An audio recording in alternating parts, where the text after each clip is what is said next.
自分が全く何の努力もせずに得たお金って使い方誤る人が多いですよね。どれだけ口を酸っぱくしていっても間違える、それほどの魔力がお金にはあると。失敗してみんなにおごれないとかっこ悪いのとか、これは一回やっぱ前職辞めた時に陥って金銭感覚が少し戻んなかったんですよね。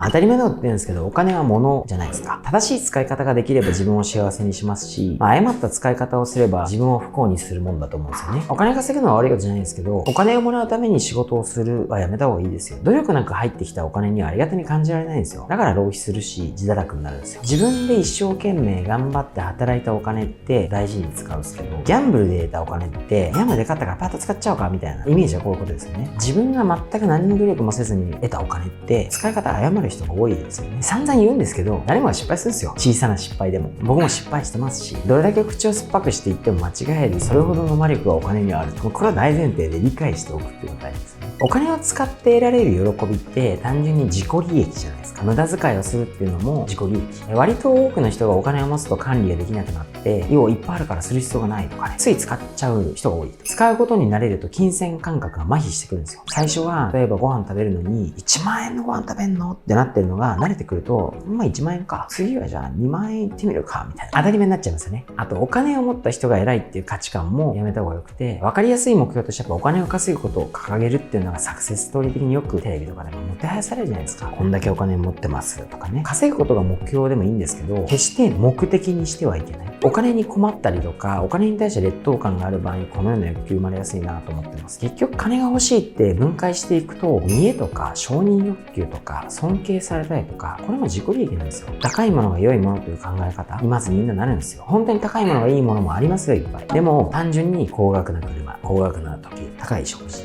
で高いものを身につけることで自身を良い人として飾り上げてる。一度見栄に頼り出すとなかなか戻るの大変なんですよ。こういう事例がありますよって話なんですけど、ナウル共和国っていうのがあって、かつて国民が世界一の贅沢をした国って言われてるんですよ。もともとは漁業と農業に従事した貧しくもつつましく生きる地上の楽園、海が綺麗で自然も豊かで離島でだったのが、ドイツの植民地になって間もなく、この島全体が臨鉱石、要は資源ですよね、できていることが判明しました。それが産業になって臨鉱石採掘による莫大な収入、国が一気に潤ったわけですよ。それをどうしたかっていうと、国民に還元したわけですよ。一時期国民一人当たりの GNP 総生産は日本の約2倍、アメリカの 1.5 倍になって世界トップレベルになったんです。医療費、学費、水道、光熱費、税金も全部タダにしてしまいました。生活費も支給するようになりました。労働は全て出稼ぎの外国人労働者に任せっきりにしました。国民はですね、公務員が 10% と無職が 90% になりました。毎日が日曜日という夢のような時代が30年ほど続きます。で、どうなったかと。贅沢するんで、肉体が蝕まれ、全国民の 90% が肥満、30% は糖尿病という世界一の肥満&糖尿病大国になりました。精神まで蝕まれて、勤労意欲が消え失せ、食べるのには働くのが当たり前という認識すらもうなくなってたわけです、この頃には。一番の問題は、もう二度と古き良きナウルに戻ることができなくなったという事実ができちゃったんですよね。そのうちですよ、臨鉱石の枯渇、要は掘り切っちゃったわけですよ。で、その時にみんなどう考えたかっつうと、どうやったら働かずして稼げるか。そうですよ、今まで働いてないんですよ。30年働いてなかったんで。そうすると、お金を稼ぐっていうことが一番の目的になっちゃったわけです。だって働きたくないんで。したら、国ごとマネーロンダリングのマックスとなります。そのうち世界中の汚れた金で荒稼ぎすることで、働かなくても金を稼ぐという手段に出ていったわけです。それがアメリカの怒り買って無理になったわけです。そしたら次は今度はパスポートを乱発して、テロリストの片棒を担いで裏金を稼ぐようになったわけです。これもアメリカから圧力かかると、今度はうまいこと言って、オーストラリアから中国から台湾から日本から資金援助を引き出しました。で、ほとんどならす者国家となり下がった惨状になったわけです。それでも彼らは決して働こうとはしません。言いたいことは、お金がない時は贅沢したいとか働きたくないとかって言いますけど、その代償は計り知れないものになるんですよ。だからやっぱお金が全てじゃないんですよ。でもね、お金を否定はしない。稼がなければ綺麗事も言えないの。間違ってはいけないのは、なんでじゃあ会社だったらですよ、売上とか利益を上げなければならないのかっていうと、目的のためなんですよね。売上がなければ、それはいいものだという証明ができないし、本当にいいものだったらお客様は買ってくれるので、勝手に売上が上がりますよね。ある意味売上っていうのは、いいものを作った証明です。自分たちがやりたいことを突き詰めた証明だと。利益っていうのは、上げなければ、給料を上げることもできないし、もっとお客様に喜んでもらえるサービビスや仕組みを作ることもできない。だからとにかくもう僕らとしては、売上とか利益なぜ頑張って追うのかって言ったら、目的のためです。もっとお客様に喜んでもらえるサービスや仕組みを作ったり、働く仲間をより豊かにすることだ。よりやりがいを持ってもらうための環境づくりとか、人間関係が良くなるための設備投資だったりとか、とにかく目的があっての、それを達成するためのものだから。だからお金を稼ぐということを目標を目的化してはいけませんよと。目の前のお金を求め続けちゃうと、お金に縛られた人生になっちゃうんですよ。自分が稼げるとか、豊かになるとかっていうために投資できることって、お金か時間なんですよね。でも若い時ってお金ないんで、時間投資するしかないんですよ。で、時間っていうのはただ時間働けばいいとかっていうことじゃなくて、学ぶために時間使うしかないんですよね。それは仕事を通じて学んでもいいし、他のことやって学んでもいいんですけど、それをやらないと怠ると、目の前のお金ばっかり追い続けると、結局目の前いくらお金が必要だからっていう基準で仕事を選択しなきゃいけないんですよ。そうすると、やりたい仕事とか見つかった時に行けない。やりたい仕事選んじゃったら給料少ないから家族養えないから無理ですとかね。やりたい仕事やりたいけど借金があるんで無理ですとか。子供の教育に関してもお金がないからお前大学行かせらんないとか。大事なことはお金に縛られない人生を生き継ぐために若い時に稼げるような根本はやっぱり学んどかなきゃいけないし、身につけなきゃいけない。だから20代の時に目の前の給料よりも大事なのは将来にわたって自分で稼げる人格だったり信用信頼もそうですし、能力だったり将来長きにわたって稼げる実績を積む、それに役立つ実績を積むみたいなことが大事なんですね。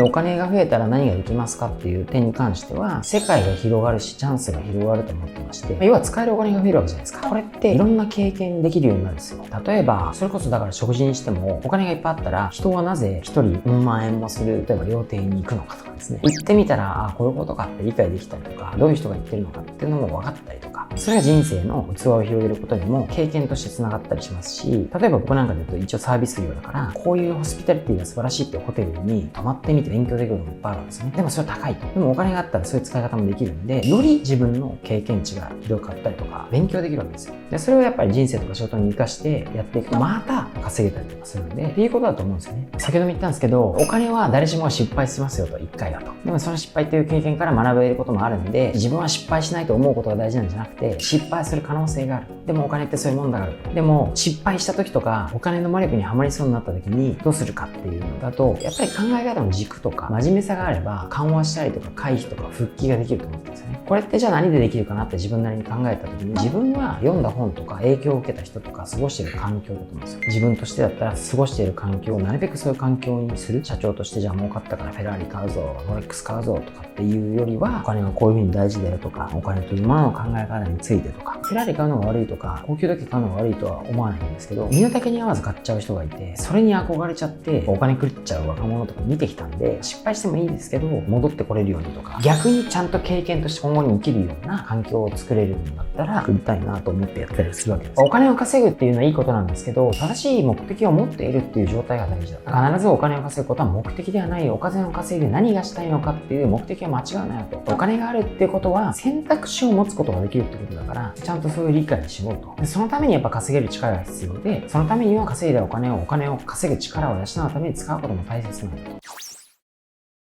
もともとそういう考えだったんですか、若い時から。いや、そんなことないです。ただ経験が早かったと思いますね。18歳ぐらいで2桁稼げちゃったから、当然その時って一人もんだし、使えるじゃないですか、お金。だから人におごったりとかよくしちゃってて、従業員同士で焼肉行きますって言ったら平気で1回5万とか吹っ飛ぶじゃないですか。やっぱ参ったんですよ。食事に5万使ったみたいな実績があったり、おごったりとかっていう実績があると、失敗してみんなにおごれないとかっこ悪いなとか、これは1回やっぱ前職辞めた時に陥って、金銭感覚が少し戻んなかったんですよね。1万2万の貨幣価値が昔に戻らなくて、稼げてた時の感覚値になっちゃったんで、それを戻すのは結構苦労したんですよ。収入減ったんで。でもそういう経験はでも19とか20歳ぐらいにできたんでよかったなと。アップルさんの社員さんとか全体にもこういう話をしつつ、考え方とかを伝えていってるという感じですね。そうですね。ただ別に求めてないところにこれを言っても聞いてないんですよ。だし、やっぱり1回失敗しないとダメですね。1回目の失敗がでかすぎると取り返しつかない可能性もあるんで、本人がどう考えるかしかないですけど、強いて言うならば、昔そういえば社長こんなこと言ってたなと、失敗した時に、